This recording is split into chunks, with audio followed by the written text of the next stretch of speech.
አርዕስተ ዜና ሓረስቶት ወረዳ ዛና ዝባጽሑ ዝራእቶም ይዓጽዱ ከም ዘለው ተገሊጹ።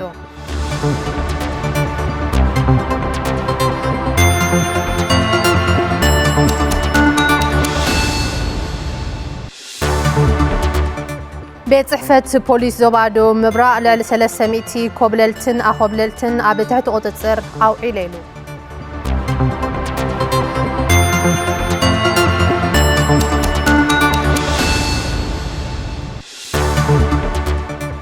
በዓል ገዳም ደብረ ዳሞ ብሰላማዊ ኣገባብ ንምብዓል እኹል ምድላው ከም ዝተወገነ ተገሊጹ።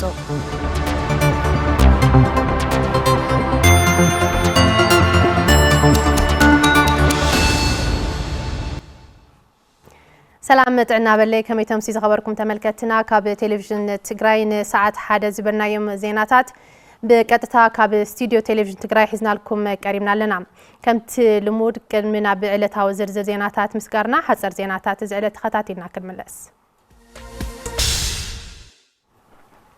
ንሓጸርቲ ዜናታት ሉዋም ኣዚና ነመስግን እንትንቅጽል ብዝርዝርና ብዝሓዝናዮም ዜናታት ክንሰግር። ሓረስቶት ወረዳ ዛና ዝባጽሑ ዘራእቶም ወቅቱ ብዘይሓሎ ዝናብ ከይበላሾም ዝባጽሑ ዘራእቶም ብእዋኑ ይዓጽዱ ከም ዘለው ተዛሪቦም። መለስ አባዲ ዝለኣኸና ጸብጻቢዩ ገረ መስቀል ኪሮስ ድማ ከም ሰብ ቆርቦ እዩ። ቀሺ በርሀ ስዩምን ኣይተ ገብረ መድህን ወልደ ሚካኤልን ዝባጽሒ ዝራእቶም እናኣከቡ ዝረኸብናዮም ሓረስቶት ወረዳ ዛና ጣብያ ባህራን ትኾኑ ብክላስተር ተወዲቦም ዘፍረይዎ ዝራእቲ ጣፍ ባጽሑ ብምህላው ብእዋኑ ዘይሓለወ ዝናብ ከይባኽን ድማ ብውዳበን ውልቀን ኣብ ምእካብ ከም ዘለው ይዛረቡ። ቶም ዝግውን ማይ ስለ ዝንቡ ዘለው ናብኡቱ ብጽሕ ዝበለ ናራእይካን ሕልፍ እናበልካን ናበቆልካ እዙይ ምዕጻድ ነቲ ማይስ ነቲ ብእግዚአብሔር ዝመፀ ንዕኡውን ባዕልኻ እንተተኸላኺልካዮ ይመርስ ኢልካ ኮፍ ኢልካ እንተሪእካዮ ክባላሸን እዩ ዝርኢ ከሪምካ ይህ ከሪምካ ተባላሽካ ኣለኻ እዩ። ሕጂ ግን ንዕኡ ብደንቢ ኢኻ ክትከናኸኖ ዝግባእ ናራእይካን ንሓለፍካ በታ ዝባፅሐት በቲ ኣቁርምም እናበልካ እቶ ቁሚጦውን ከማይ ዘያእቶ ጌርካ ኣሰራርሓ ኣለዎ ቁሚጦ ከምዚ ጌርካ ክትከናኸኖ ዝራእት ብሰላም ከኣቱ ከምዚ ጌርካ ተኸናኺንካዮ እዩ። ዘዝባፅሐ ዘዝነቐፀ ተቅድሙ ንዓፀድካ ክእከብ ዘለዎ ኣኪብካ እውን ኣብ ዝዋኑ ማዕቐሊ ዝኾነ መቐር ክግበረሉ እዩ ዘለዎ። ክረምቲ ዝኩሉ ክፃሂ ብማይ ክዘርእ ኸሪሙ ሕጂ ኣብ ፍረ ምስ በፅሐ ከይጠፍእ ለይትን ቀትርን ኢሉ ኩሉ ሰብ ክረባረብ ተሰሓሰኻ ድዩን ተስበላዒቶ ግዛዕ ዝኾነ ኩሉ ግዜ ለይትን ቀትርን ክፅዕር ኣለዎ ገባር ከይጠፍእ እንተኣፉ ከይወስዶ። ኣማሕዳሪ ወረዳ ዛና ኣይተ ሙላት ሓደቆም ብዙሕ ፃዕርን ወፃእን ዝተገበረሉ ዝራእቲ ብዝተፈላለየ መንገዲ ምህርቲ ከይንኪ ካብ ሰሙያ ክሳብ ኣመራርሓ ንሓረስቶት ደገፍ ኣብ ምግባር ከም ዝርከቡ ይገልጹ። ብዝተወደበ መንገዲ ኣፍተን ባፅሐን ዘለዋ ዝራእቲ ናይ ምእካብ ስራሕ ወፍሪ ከም ኣንፈት ኮይኑ ወሪዶ ኣሎ። ንሕና እውን ነዚ ኣንፈት እዚ ተቐቢልና ቅድም ኢሉ እቲ ናይ ወፍሪ ዓፂድ ተጀሚሩ ጸኒሑ ብፍላይ ድማ ኣብዚ ወፍሪ ዓፂድ ክነልዕል ከለና ኣብቲ ሕሉፍ ዓመታት እውን ናገርናዮ ዝመፃና ኣረጋውያን ኣለውና ስድራ ስዋኣት ኣለውና ነዚኦም እውን ፍሉይ ትኩረት ሂብና ቀልጢፉ ኣብቲ ዝግበር ወፍሪ ናይ ስድራ ስዋኣትና ዝባፅሐ ዝራእቲ ቅድሚያ ብምሃብ ንሱ ክእከብ ብምግባር ስራሕ ንጅምር ኣለና ኢና። ኣብ ወረዳ ዛና ልዕሊ 10,000 ሄክታር መሬት ብዝተፈላለዩ ዓይነት ዝራእቲ ከም ዝተሸፈነን ካብዚ ድማ ልዕሊ 190,000 ኩንታል ምህርቲ ክሕፈስ ትፅቢት ከም ዝግበር ዝረኸብናዮ ሓበሬታ የመላኽት። በብዓመቱ ጥቅምቲ 14 ዝኽበር በዓል ገዳም ደብረ ዳሞ ብሰላማዊ ኣገባብ ንምብዓል እኹል ምድላው ከም ዝተወገነ ዘፈር ሰላምን ጸጥታን ወረዳ ጉሎ መኸዳ ኣፍሊጡ። ንጸብጻብ ኢያሱ በርሀ ሸዊት ሙላለም በብዓመቱ 14 ጥቅምቲ ብድምቀት ንዝኽበር በዓል ገዳም ደብረ ዳሞ ሰላማዊ ብዝኾነ አገባብ ንምብዓል እኹል ዝኾነ ቅድመ ምድላው ከም ዝተገበረ ተገሊጹ ሓላፊ ዘፈር ሰላምን ጸጥታን ወረዳ ጉሎም ኻዳ አይተ ነብይ ስዩም ከም ዝገለጽዎ እቲ በዓል ብሰላማዊ መንገዲ ንኽሓልፍ ካብ ድሮት በዓል ጀሚሩ ካብ ቀርባን ርሑቕን ዝመጹ አጋይሽ አቀባብላ ይግበር ዘሎ ኮይኑ ክሳብ ምዝዛም እቲ በዓል ድማ ምስ ህዝቢ ብምትሕባር ክስራሕ ኢሎም ዕለት 12 ጀሚሩ ናይ ጸጥታ ሓይልና ኣብዚ ይርከብ ናይ ውሽጥና ይደግን ሓለዋቱ አጠናኺሩ ካብ ዘዋ ጀሚሩ ዓቢ ትኩረት ዝተዋሃበሉ በዓል እዩ ስለዚ ክሳብ ሰዓት እዚ ኩሉ ህዝብና ብሰላም ዝስዕመሉ ዝተዋደደ ናይ ጸጥታ ስራሕቲ ዘሎ ምንም ብዘይ ምንም ዕንቅፋት ናተኸናወነ ይርከብ ናይ ትራፊክ ስምሪትና እውን ብዘይ ጨናነቕ ኩሉ ፍትብ ዝኾነ ስለዚ ዝተዋደደ ስራሕቲ ዝካየደሉ ብጽቡቕ ብሰላም ዝቕጽል ዘሎ በዓል እዩ አመሓዳሪ ወረዳ ጉሎም ኻዳ አይተሃፍቶም ባራኸን አተሓባባሪት ከይድ ስራሕ ባህልን ቱሪዝምን እታ ወረዳ ወይዘሮ ብርሃን ሓጎስን በጎኖም ጥንታዊ ገዳም ደብረ ዳሞ ኣብ መዝገብ ቅርስታት ዓለም ዩኔስኮ ንምምዝጋብን ንፍልፍል ቁጠባዊ ረብሓ ንምውዓልን ምስ ዩኒቨርሲቲ ዓዲግራትን ካልኦት መዳርግቲ አካላትን ይስራሕ ከም ዘሎ ይረድኡ ኩልና ከምፈልጦ ገዳም ኣምና አረጋዊ ደብረ ዳሞ ብጣዕሚ ዓብይ ጥንታዊ ታሪኻዊ ገዳም እዩ ካብቶም ኣብ ኢትዮጵያ ኣለዉ ዝበሃሉ ዓበይቲ ገዳማት ኣብ ቅድሚት ዝስራሕ ዓብይ ገዳም እዩ ስለዚ ናብ ፍልፍል ቱሪዝም መስሕብ ቱሪዝም ኮይኑ ፍልፍል ናይ ኢኮኖሚ ዓዲ ኮይኑ ምስ ምጥቃም ዘሎ ከም ወረዳ ምስተወለተ ዓዲ ቢሮ ባህልን ቱሪዝምን ከምኡውን ብዩኒቨርሲቲ ዓዲግራትን ካልኦት መዳርግቲ አካላትን ተታሒዙ ናብ ዩኔስኮ ከመይ ነመዝግቦ ዝብል ካብ ዝሓለፈ 2017 ጥቅምቲ ዓመት ጀሚርና ናብ ምንቅስቃስ ኣቲና ኢና ለብ ዘመን እውን ጽቡቃት ጅማሮታት ኣለው ስራሕትታት ኣለው ናይ መጀመርያ ፈለገ ህይወት ዝተጀመረሉ ገዳም እዩ መጀመርያ መንኩስና ህይወት ዝተጀመረሉ ገዳም እዩ ንስነ ጽሑፍ ኢትዮጵያ ወይ ከዓ ትግራይ ዓብይ አበርክቶ ዝገበረ ገዳም እዩ በቀማምጡ ብጣዕሚ ፉሊ ዝኾነ ገዳም እዩ ስለዚ ገዳም እዚ ፍልፍል ኢኮኖሚ ክኸውን ምስ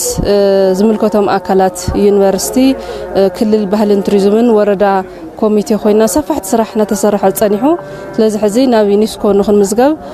ኣብ ከይዲ ንሰርሕ ዘለና ማለት እዩ በዓል ኣብና አረጋዊ ገዳም ደብረ ዳሞ ሃይማኖታዊ ትውፊታቱ ብዝሓለወ መንገዲ ክበዓል ይግባእ ዝብል ለበዋ ዝሕለፉ አተሓባባሪ ምንቅስቃስ ልምዓታዊ ስራሕቲ ትገዳም ኣባ ተወልደ ብርሃን እቲ በዓል ኣመልኪቶም መልእኽቲ ሰናይ ትምኒቶም ኣሕሊፎም ተዋዲድና ነቲ ህዝብና ንምቅባል ህዝብና ንምስትንጋድ بمن زوجت تزاجنا يا حزبنا نستاناجنا نزمتصون نسا مጨረሻውን بسلام حزبنا نخنستانا جنا تزاجنا هذا مالك كم زيغرام عمت حزبنا خم ديغر تعكون امز امنته يلها كما يكون بصفصف زلو صمل باورد زلو كبري هرفان نايت طلن نايت طلن نايت ما هرفان زلو يما درادرا ጋር ሰላም ይግበረና የኸን ገመድደሊ ወይዘሮ ሮዊና ገብረ መድህን ካብ ከተማ አዲስ አበባ አይተ የማነ ተወልደ ብርሃን ድማ ካብ ከተማ መቀለ ኣብቲ ሃይማኖታዊ ክብረ በዓል ንምስታፍ ናብቲ ገዳም ከም ዝኸዱን ህዝቢ እቲ ከባቢ ካብ ርሑቕን ቀረባን ዝመጹ አጋይሽ ጽቡቕ አቀባብላ ይገብር ከም ዘሎን ይዛረቡ ሰላምቶ ብጣዕሚ ጽቡቕ እዩ ድባውን ብጣዕሚ ደስ ዝብል ካብ ኩሉ ኣብዚ ጠየቆም እዚ ካብ ብዙሕ ቦታ ዝመጹ ነው ናስ ዘሎ ድባብ ደስ ዝብል እዩ ነቲ ጻዲቅ በረከት ንምርካብ ካብ ተፈላለየ ቦታ ስለዝመጻና በረከቱ ይሕደረና ክንብል መጽና ኣለና በማየቴ በጣም ደስተኛ ነኝ ለሁሉም ለኢትዮጵያ ህዝብ እንኳን አደረሰክላለሁ ሞር ለትግራይ ተወላጅ ሁሉም ያላየው መጥቶ ቢያየው ደስ ይለኛል ይሄንን እድል ስላገኘው ደስ ብሎኛል በጣም ቆሎና ሀበ ጸበልና ሰዋና በጽቦ ተቀበልና ደለ እንደዘለ ሰላምታ ያው فلي عين السلامي دلو تسب وانت رقاقي انيو بسلام كحلف تاشبت بعل يمنا በጣም ደስ ይላል በጣም ሀገራችን ወደ ሰላም ተቀይሯ ሀገራችን ቤተክርስቲያን እንደዚህ ለማየት ስላበቃን በጣም እናመሰግናለን ሀገራችንን ሰላም እንድትሆን ተስፋ አደርጋለሁ በጣም ደስ ይላል አቀባበሉ ትግራይ ሲጀመር እንግዳ ተቀባይ ነው ምን ጊዜም እንግዳ ተቀባይ ነው ግን ሞር በዚህ ቤተክርስቲያን ለየት የሚያደርገው ነገር ነው በጣም ደስ ይላል ከአዲግራት ጀምረን ነበር በስነ እንትን እንግዳ እየተቀበሉን የነበሩ በስነ ስርዓት በየቤተክርስቲያኑ ያረፍን ነው የመጣ ነው በጣም ደስ ይላል ምምሕዳር ከተማ መቀለ ዝገበሮ ሓዱሽ ምትዕራይ መዋፈር ባጃጃት ኣብ ዕለታዊ ምንቅስቃስና አሉታው ጽልዋ ፈጢርና ኢሎም ሰብዋናን ተጠቀምትን እቲ ተማሓይሽ ዘሎ መዋፈር ባጃጃት በተሽከርከርቲ ዝፍጠር ምጭንና አንመቀናስ ተባሂሉ ኣብ መጽናዕትን ምርዳእን ተመስሪቱ ዝተግበረ እኳ እንተኾነ ምስቲ ዝቀርብ ዘሎ መረረት ግን ምምሕዳር ከተማ መቀለ ኮሚቴ አጣይሹ የጽንዖ አለሁ ሂዶም ህይወት ብርሃነ በዝርዝር ሒዛቶላ ኣብ ከተማ መቐለ ልዕሊ 13,000 ባጃጃት ከም ዘለዋ መረዳእታ ምምሕዳር ከተማ መቐለ ይመላኽት ከም ውጽኢቱ ድማ ኣብ ስራሕቲ ባጃጃት ተዋፊሮም መነባበሮም እናመሓደሩ ይርከቡ እዚ ከምዚ ኢሉ እናሃለወ ግና ምምሕዳር ከተማ መቐለ ኣብ ቀረባ እዋን ዝገበሮ ሓድሽ ምትዕርራይ መዋፈሪ ባጃጃት ናብ ማእኸል ከተማ ከይኣትዋ ስለ ዝገብር ኣብ ዕለታዊ ምንቅስቃስና ጽልዋ ፈጢሩልና ይርከብ ክብሉ ገናሕቲ ሰዋናን ተጠቀምትን ባጃጃት ከተማ መቐለ ገሊጾም ኣብ ችግር ለላ ኣብ ዕጽዋን ክባን ዘላ ህዝውን ስቲልና ዘላ ክልል ለላ ከተማስ ናይ ቅንጦት ለከተማ መልክዕ ተዋሂሉ ባጃጅ ምፈልካል ይፈልጥዎ ዶ ዳቦምጽ በነናምጽ ዙሩ ቆልዑ ኮይና ክሳዕ ዝድቁ ሰብ ደገነ ምስ ዘለና እንድሕር ዘይሰሪሕ ከታሒስካ ተኣቱ ብፍላይ ድማ እቲ ናይ መማሓየሽ ውሳነ እኹል ምርድዳእ ከም ዘይተገበረሉን ህልው ኩነታት ዘይገናዘበን እዩ ክብሉ እቶም ገናሕትን ሰዋና ባጃጃትን ገሊጾም ምንም ምርድዳእ ዝበሃል ምንም ኣይገበርናይ ምንም ዓይነት ዝተዋሃበና ፌርማትራ የለን ዝተዋሃበና ሓበሬታ የለን ዝምልከታ ኣካል ክንራዳዳእ ክንብል ዝራዳዳና ሰብ ክንረክብ ይከኣልና እቲ ዝተገበረ ምምሕያሽ መዋፈሪ ባጃጃት ከተማ መቐለ ብተሽከርከርቲ ዝፍጠር ምጭንናቕ ንምቕናስን ንዕቤትን ጽባቕን ተሓሲቡ ኣብ መጽናዕትን ምርድዳእን ተመስሪቱ ዝተፈጸመ ምዃኑ ድማ ሓላፊት ቤት ጽሕፈት መንገድን መጓዓዝያን ከተማ መቐለ ወይዘሮ ሓያት ኑሩ ሁሴን ተዛሪበን ቅድሚ 2008 ጀሚሩ ዝተገበረ ጽንዓታት ኣሎ ንሱ መሰረት ተገይሩውን ዝተዳለወ መተግበር ማንዋል ኣሎ ኣብ ዝተፋላለየ ጊዜውን እናተወሰነ ክስራሕ ተባሂሉ ዝተተሓዘ ፕሮጀክት ኣሎ ንሱ መሰረት ዝገበረ ምስቲ ናይቲ ከተማ ዕቤትውን መሰረት ዝገበረ ንኩሉ ሕብረተሰብ ተበጻሕነት ክህልዮም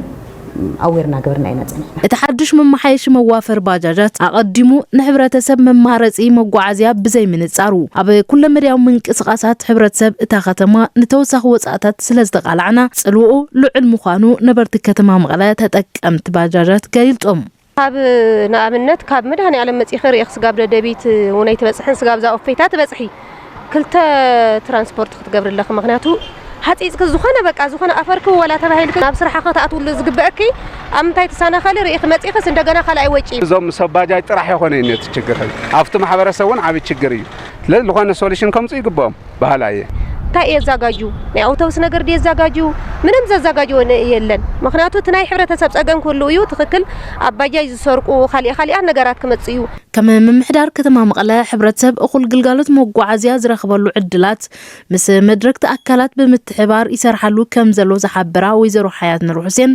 ንገናሕትን ሰዋና ባጃጃትን ተሓሳቢ ብምግባር ድማ ተወዲቦም ኮነ ብውልቀ ናብ ዝሓሸ ብርኪ መስርሕ ትራንስፖርት ክሰጋገርሉ ዝኽእሉ ስራሕ ይውገን ከም ዘሎ ገሊጸን ማረጺ ዓበይቲ ባሳት ንከኣትዋ ዝስራሕ ስራሕ ኣሎ እዩ ከም ምምሕዳር ኣፍተን ውስናት ዝነበራውን ጠቕሊለን ናብ ስራሕ ከኣትዋ ተገይረሎ ንሕናውን ወላ ንሰብ ባጃጅ ይኹን ንሰብ ላዳ ይኹን ንኻልኦት እውን ሓደ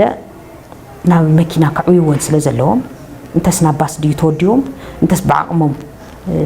ዝሰርሕሉ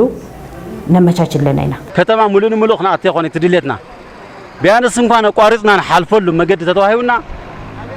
ዝሕሸ መፍትሒ ንሕና ክሮስ ንገብረሉ ንሓልፈሉ መንገዲ ሃውና እምበር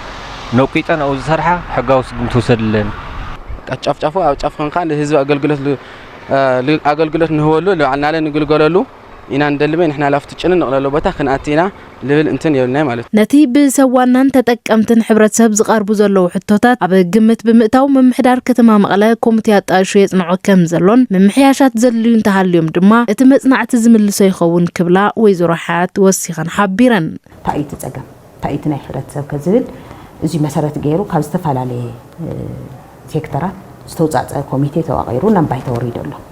ንሱ መሰረት ዝገበረ ምምሕያሽ እንተሃልዩ ተተወሲኑ ንሕና ጸገም የብልና ተግበርቲ ኢና ከንቲባ ከተማ መቐለ ዶክተር ረዳእ በርሀ ብወገኖም ቅድም ክብል ንቤት ምኽሪ ከተማ መቐለ ኣብ ጉዳይ ሓድሽ መዋፈሪ ባጃጃት ኣመልኪቶም ኣብ ዝሃብሉ መብርህ እውን ነዚ እዮም ኣረጋጊጾም ዝነበሩ ነቲ ማሕበራዊ መሰረትና እውን ብዘይጎድእ መልክዑ ንከተማና እውን ብዝምጥን መልክዑ ንህዝብና እውን ናብ ሓደጋ ብዘይእቲ መልክዑ ናርአና ክፍትሑ ዝግብኦም ክረዩ ዝግብኦም ናይ ስምረት ቦታ ኢና ዘርኢ ኣለና ከባብታት ዓፋር ኣቋሪጾም ብዘይሕጋዊ መንገዲ ናብ ዘይሕጋዊ ስደት ክጓዓዙ ዝተረኸቡ ልዕሊ 300 ኮብለልትን ኣኾብለልትን ብተሳትፎ ሕብረተሰብን ኣካላት ጸጥታን ኣብ ትሕቲ ቁጥጥር ከም ዝወዓሉ ቤት ጽሕፈት ፖሊስ ዞባ ደቡብ ምብራቕ ትግራይ ገሊጾም። ህይወት ሽበሺ ኣብዚ ዛዕባ እዚ ተወሳኺ ሒዛላ።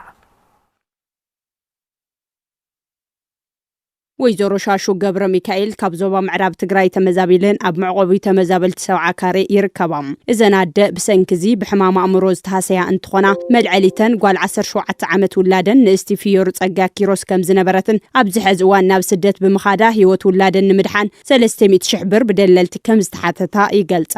ካልፈልናይ ወዝስታይና ኣብ ከንዳ ነቕመጥ ኢላ እንዲያ ኸይዳ ግን ምስትቆልዓ ምዃና أنا خاطر تجنيها استميت شهتايلنا هاو سينا خفينا إني سددونا عرب كنركاينا يملو كاي ممتينا تلكايا لمنو حبيت سب يولنا أنا كن كبر يخلي بيت سوون يبلي بينات سديت سوايلة تسوي معالتاوي بركت زبالو مناسي تግራይ بزي حقاو سديت يقعزو مهلاهم زحبرو أزاز بوليس زوادو مبراع تግራይ كوماندر أبرها ورده بفلايتهم زي حقاو يندللتي بستفلاليا تشكركرت بمتقام يزواورو مهلاهم يقلتم بدلال بالاين مزحتو بين ملالسا خزي بزوح صعر غيرنا هنا حدك زي 30 شمونتن حدك زي 30 شوعتن اور 10 قلب بس محازم سيجمرنا قنا قدم كلا قاليسو تحت كوردو سسان شوعتن بيقرم الغدو رجع كاو شوعتن زوا كاو استفلالي وردات تواتاتيو ترنيفو بيقرم الغدو عاوزون حيزنا انا عايزهم سحازنا كندا شفينو خزون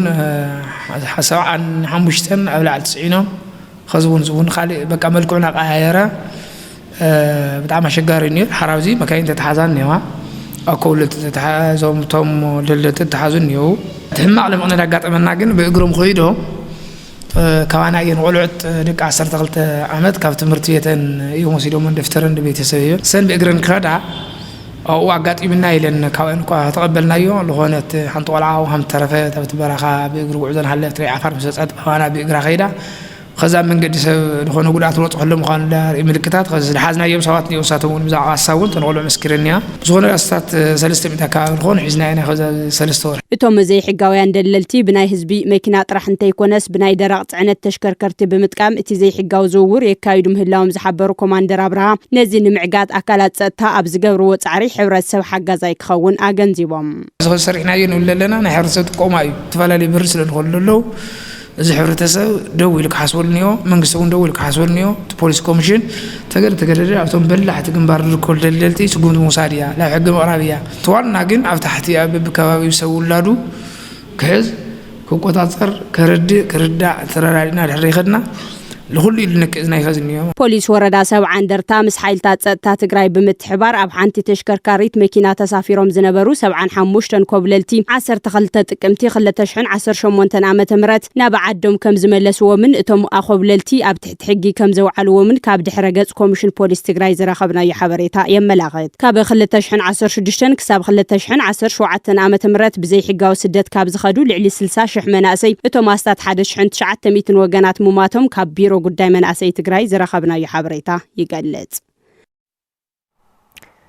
ሓድነት ህዝቢ ትግራይ ዝዓሞ ክብርታት ህዝቢ ትግራይ እንትሕሎ ኢሎም ቴሌቪዥን ትግራይ ዘዘራርቦም መንእሰይ ከተማ መቐለ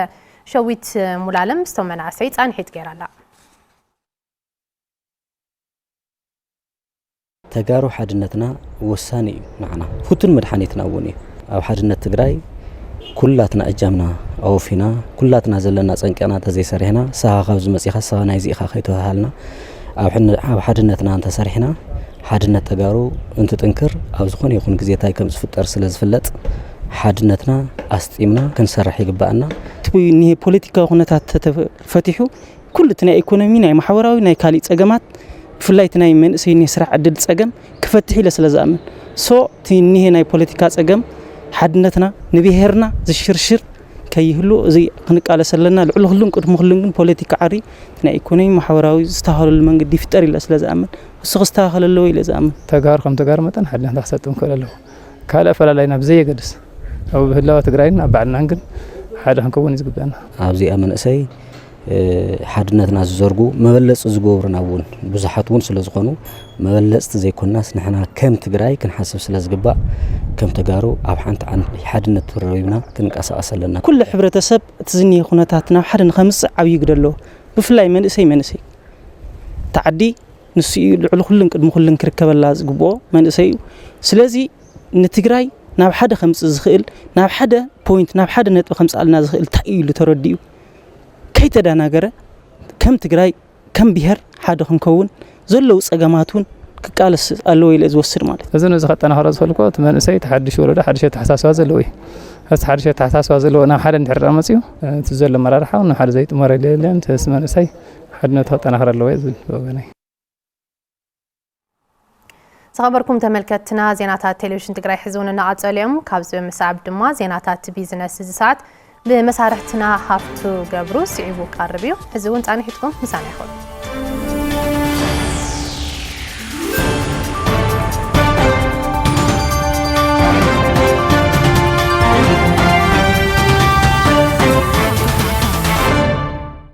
يمسجن أديام سلام تعنا هذا زخوركم تملكتنا نزعلت زي زحرنا يوم زيناتات بيزنس حيزة قريبة لهون مكتتالكم يقدم فلما أب وردا أبرجل جلا بكل تشحن 10 شعات أمة مرت أب مربح دوره بمحبر استود دبو 3 وجنات أب وشتي شعات أوارح لعلي 400 شح بر أتاو كم زرخبو تزاريبهم نسبب نجوس مارة إفريم جبر كيدان كم ساق كاربوي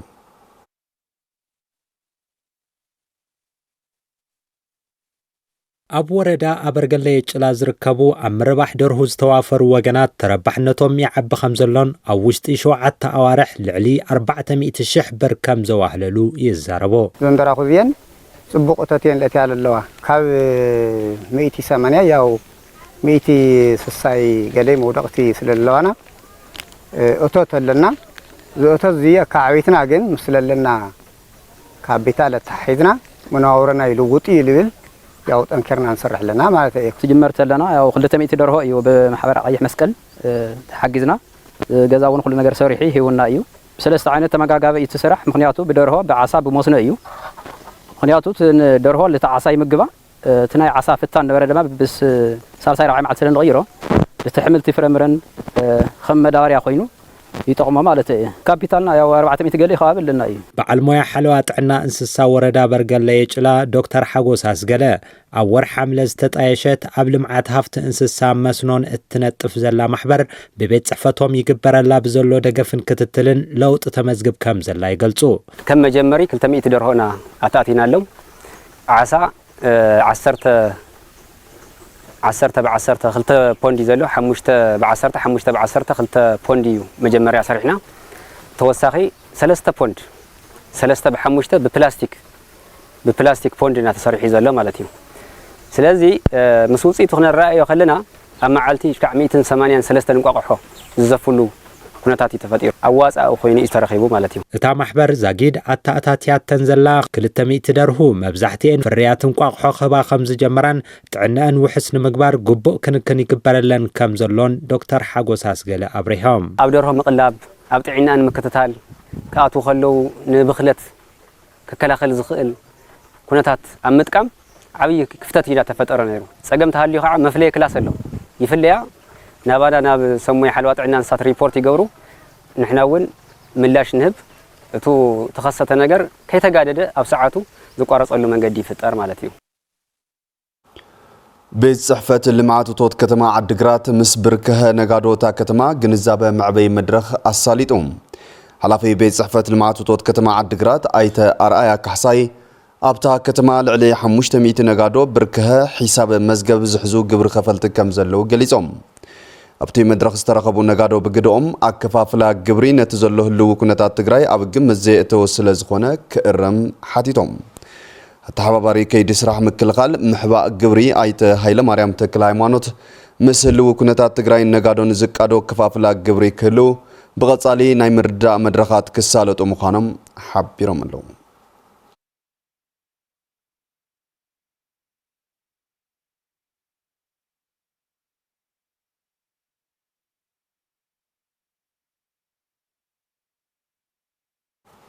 ኣብ ከተማ ሰለኽልኻ ንዝህነጽ ማእኸል ዕዳጋ እምነ ሰረት ተነቢርሉ እቲ ክህነጽ እምነ ሰረት ዝተነበረሉ ማእኸል ዕዳጋ ልዕሊ 250 ኣባላት ዝሓዘን ኣብ ልዕሊ 4870 ሄክታር መሬት ዝዓርፍ በዓል 3 ደብሪ ከም ዝኾነ ተገሊጹ ኣተሓባባሪት ማእኸል ዘመናዊ ዕዳጋ ኣይተ ደስታ ኣብርሃ ካብ ኣባላት እታ ማሕበር ስድራ ስዋኣትን ሓርበኛታትን ብፍሉይ ተጠቀምቲ ዝገበር ከም ዝኾነን ስርዓት ዕዳጋ ብምምሕያሽ ናይ ባዕሉ ግደ ከም ዘለዎን ገሊጾም ከም ጸብጻብ ርክብ ህዝብን ሓበሬታን ወረዳ ላዕላይ ቆራሮ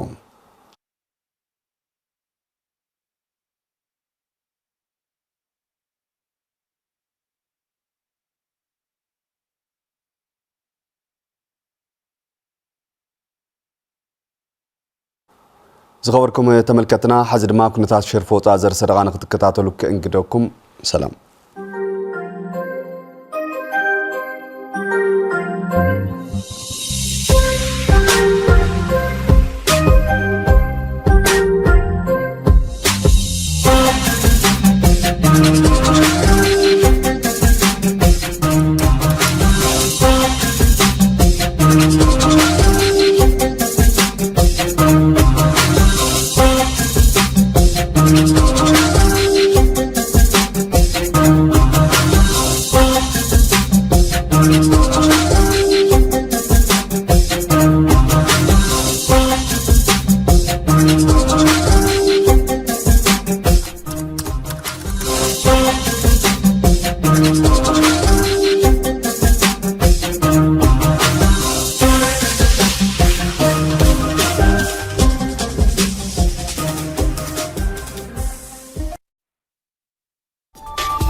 نمسكن هافتو انتن قصل ابناي موداتا معرف زينانا بصيحنا لنا كابز بمسعب دما زيناتات سبورت زسات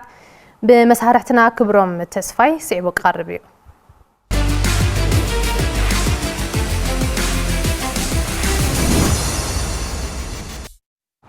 يمسكنا ديام دحنا صنيخم زخبركم تملكتنا نايوش عدنا وصنصوا سبورت كاب تلفزيون تግራይ ጀሚሩ ለብግጥማት ፕሪሚየር ሊግ ኢትዮጵያ ዝምልከትና ቀንቀደም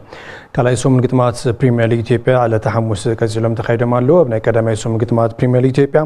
ሰረ ዘንገደት ወላል ዩኒቨርሲቲ አድግራት አብ ካላይ ሶም መርሃ ግብር ሊጉን ተሳይራላ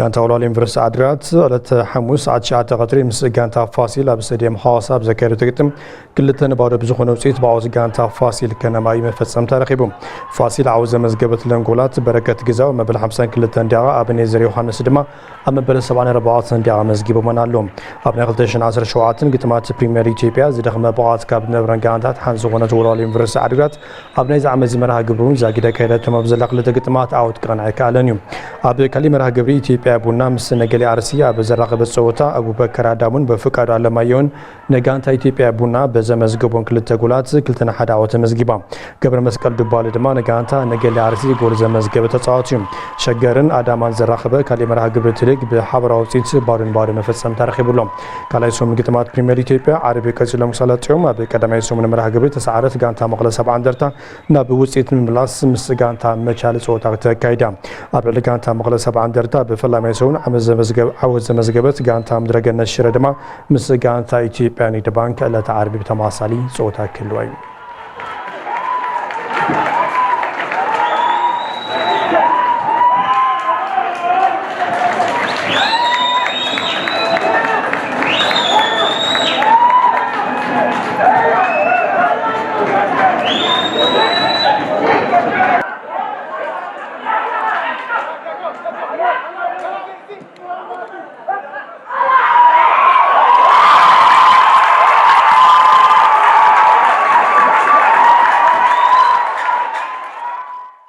على تقدم بكتم أديس أبا بجمر هجرة ودر أولمبيك مناسي زملكتن صادفو تجري زلوا حبريت هسجر كل خدمة أبو در أولمبيك تيبي از حشوز مزجاب ترى اليوم كم زلوا لأوقات سبورت تجري تزاري بوم تسجابو زفرو ተጻዋቲት ኩዕሶ እግሪ መሰረት ገብረ መድህንን ተቀዳዳማይ ብሽክሌታ ዳዊት ገብረ ኪሮስን ኣብ ውድድር ኦሎምፒክ ንሕርቲ ጋንታ ትግራይ ዝውክሉ ስፖርተኛታት እንትኾኑ ኣብቲ ውድድር ዝሐሸ ውጽኢት ንምምጻእ ዝኽእልዎም ምድላዋት ከም ዝገበሩን ደረጃ ውልቀን ጋንታን እውን ብሉጽ ውጽኢት ንምምጻእ ቀንዲ ሸተኦም ምዃኑ ይገልጹ። ምድላውን ኣብ ደቂ ኣንስትዮ ዝነበረ ብጣዕሚ ሓሪፍ እዩ ማለት ካብ ብዙሕ ዓዲ ዝተውጻጸአና ኢና ንኸይድና ኣብ ዓወት ሓፊስና ከም ንመጽእ እርግጠኛ ሙሉእ ፐርሰንት እርግጠኛ እየ። كانت فريق أنت مزانا سلخنا كنا حساب بحد سمعنا بحد شوابنا ناتيم عودنا نتنا يدل حسب مالت أسلطان حريت ጋንታ ኩዕሶ እግሪ ደቂ ኣንስትዮ ትግራይ ኪሮስ ገብረ መድህንን ኣሰልጣን ሕሪት ጋንታ ብሽክሌታ ደቂ ተባዕትዮ ትግራይ ዮናስ ዘብራ ኣብርኾነ ብግደኦም ካብ ዝተፈላለዩ ጋንታታትን ወረዳታትን ዝተኻኸቡ ስፖርተኛታት ምዃኖም ሲዒቡ ኣወሃሂድኻ ብሉጽ ውጽኢት ንክመጽእ ዝሐሸ ስራሕ ከም ዝተሰርሐ ይዛረቡ። ደቂ ኣንስትዮ ብዙሕ ውድድራትና ብላው ካብ ካብና ተወዳደራ ስለዝነበራ ተን ከተማ መቐለ ነበራ ብዙሕ እንትን የቸገረና ተንኸል ካብ ካልእ ካብ መጻግን ንምጥማር ካብ ዕለት 17 ጀሚሩ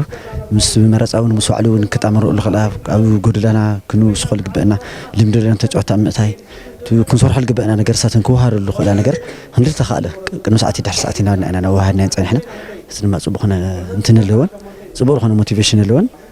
استزنورنا عوتات ونمعك أبنا نكساس لنا زون كل عتون كم ماونتين يوم حجنا بكورس عظيم بزح انتزقور ويلن هنا قلنا تزلوا حلو في زنور عقمتاتين عايزين نخزلنا ኣብ ሕድሕድ እትገብርዎ ውድድራት ብሉጽ ውጽኢት ንክተመዝግቡ ኣብ ጎንኹም ኢና ካብኡ ብዘለለ ድማ ዓርስኹም እተርእሉ ውድድር ስለ ዝኾነ ጽቡቕ ውጽኢት ንክተምጽኡ ንምንየልኹም ዝበሉ ድማ ኮሚሽነር ኮሚሽን ስፖርት ትግራይ መብራት ሃፍቱን ሓላፊ ቢሮ ጉዳይ መናእሰይ ክልል ትግራይ ኣይተ ሓይስ ሰባጋደስ እዮም። ዝሐሸ ተወዳደርቲ ኮይንኩም ዝሐሸ ውጽኢት ተመዝግብኩም ድማ ናብ ዝሐሸ ደረጃ ተሰጋገርሉ ዕድል ብዕድመኩም ዝምልከተኩም ትሰርሕሉ ግዜ ስለ ዝኾነ ንሕና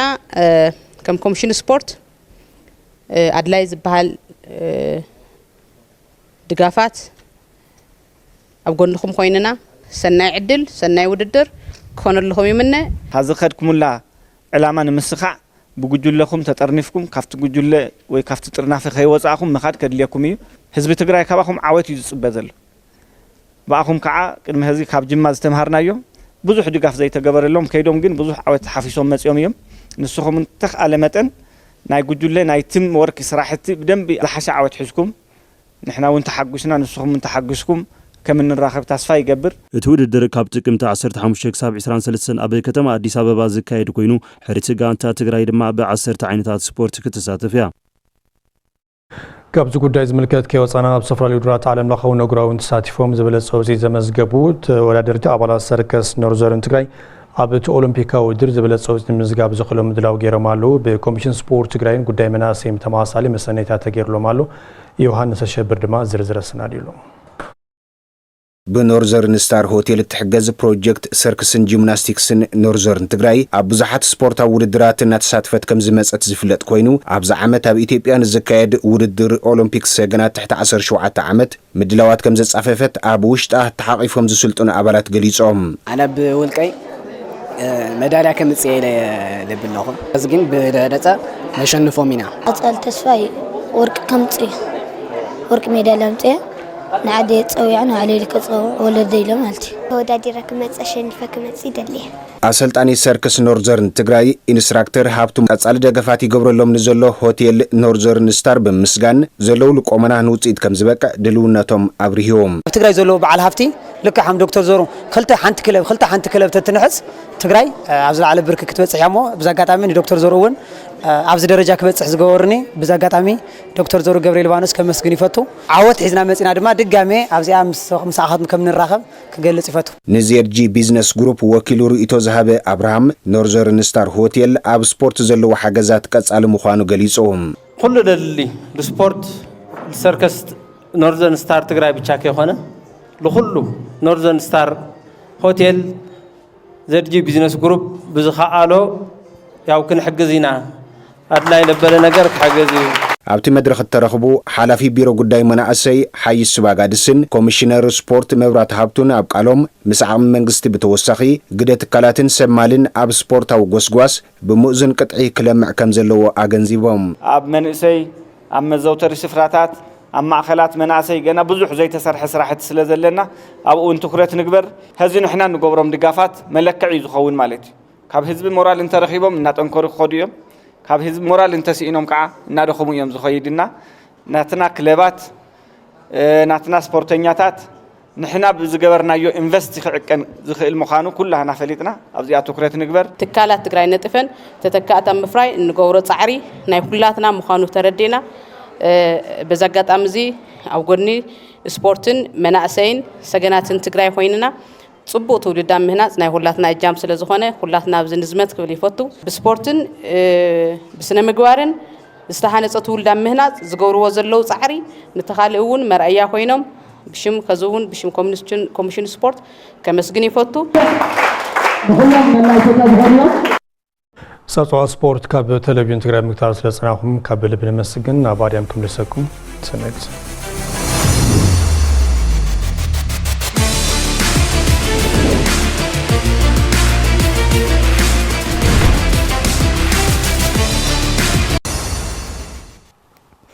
የመስግን ክብሮም ዝኸበርኩም ተመልከትና ኣብ መወዳእታ ዜና ዓረፍት ኣለና ጋዜጠኛ መምህር ብርሃነ ጸጋይ ካብ ኣቦኦም ሃለቃ ጸጋይ በየነ ካብ ወላዲቶም ወይዘሮ ልኬለሽ መለስ ጉንበት 8 1945 ዓመተ ምህረት ኣብ ከተማ አንትጮ ተወሊዶም እድሜኦም ንትምህርቲ መስኣኸለ ኣብ ቀዳማይ ብርኪ ኣብ ከተማ አንትጮ ካልኣይ ብርኪ ድማ ከተማ ዓድዋ ቤት ትምህርቲ ንግስተ ሳባ ከም ዝተማሃሩ ህይወት ታሪኾም ይገልጽ ኣብ 1968 ዓመተ ምህረት ኣብ አዲስ አበባ ኮሌጅ መምህራን ኮተቤ ተማሂሮም በመምህርነት ኣብ ዝተፈላለዩ ኣብያተ ትምህርቲ አገልግሎም ኣብ 1981 ዓመተ ምህረት ናብ ሜዳ ብምውራድ ኣብ ክንፊ ጋንታ መጽናዕቲ ተመዲቦም ፖለቲካውን ወታደራውን ስልጠና ብምውሳድ ብዝነበሮም ፍሉይ ክእለት ቋንቋ ብጋዜጠኝነት ከገልግሉ ተሓርዮም ጥሪ 1982 ዓመተ ምህረት ናብ ራድዮ ድምጽ ወያነ ትግራይ ተጸንቢሮም ክሳብ ብጥሮታ ሰናበቱ ብሞያ ጋዜጠኝነት ኣመራርሓን አገልግሎም መምህር ብርሃነ ጸጋይ ድምጽ ወያነ ትግራይ ብጋዜጠኝነትን ብሓላፍ ዋና ክፍልን ኣብ ጽንሕሎም እዋናት ድምጽ ወያነ ትግራይ ዝኽተሎምን ኣሰራርሓታትን ዘሰጉሞም ዕላማታትን ኣብ ምትግባር ርኡይ እወንታዊ ምንቅስቓስ ነይርዎም ይብል ህይወት ታሪኮም ድምጽ ወያነ ትግራይ በብዓመቱ ብደረጃ ትካል ንብሉጻ ሰራሕተኛታት ኣብ ዝቦ ኣፍልጦም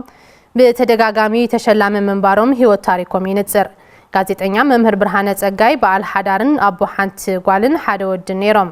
ስነ ስርዓት ቀብሪ ጋዜጠኛ መምህር ብርሃነ ጸጋይ ስድራኦም ፈተውቶም መሳርሕቶም ናይ ሞያ መሓዙቶም ኣብ ዝተረኸብሉ ኣብ ደብረ መድሃኒት አቡነ ኣብየዝጊ ወቅዱስ ገብርኤል መቐለ ጥቅምቲ 13 2018 ዓመተ ምህረት ድሕሪ ቀትር ተፈጺሞም ኣመራርሓን ሰራሕተኛታትን ቴሌቪዥን ትግራይ ብሕልፈተ ህይወት ጋዜጠኛ መምህር ብርሃነ ጸጋይ ዝተሰምዖ ሓዘንና ገለጸ ንስድሮምን ፈተውቶምን ድማ ጽንዓት ይምነ